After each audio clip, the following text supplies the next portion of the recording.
আমি ঘরের মধ্যে আমি এক পাথরে বিষে বেড়ে থাকি, তাও পানি পরে আমি উঠে আমি বসে থাকি, আমি উঠে বসে থাকি আর ছোঁয়া যায় আমার বসের উপরে। জীর্ণ পুরনো ঘরখানায় টিনের চালে ছোট বড় হাজারো ফুটো দিয়ে ঢুকছে সূর্যের তির্যক রশ্মি। বৃষ্টি হলে টিন ফুটো চাল দিয়ে ঝরঝরিয়ে গড়িয়ে পড়ছে পানি।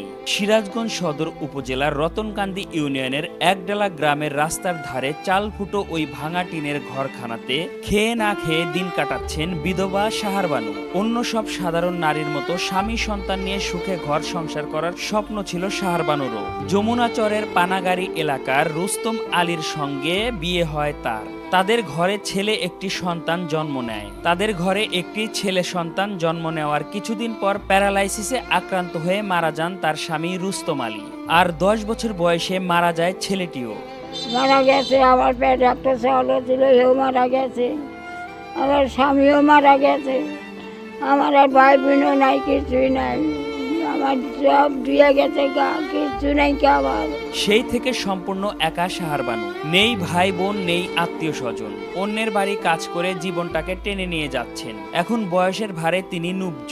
কি করে খাবো আমি? আমার বাড়ির বাড়ি কামড়ে না খেলে আমার পেট জুড়ায় না, বাড়ির বাড়ি কামড়ে খাই আমি। কাজ করতে পারছেন না ভাঙা ঘরটিও মেরামত করতে। সামান্য বৃষ্টি হলেই চালের হাজারো ফুটো দিয়ে পানি পড়ে ভেসে যায় মেঝে। ঘরের এক কোণে চৌকিতে জড়সড় হয়ে থাকতে হয় প্রায় 65 বছর বয়সী এই বৃদ্ধাকে। আমার ঘরের মধ্যে আমি এক পাথরে বিষে বেড়ে থাকি, তাও পানি পরে আমি উঠে আমি বসে থাকি, আমি উঠে বসে থাকি আর ছোঁয়া যায় আমার বসের উপরে।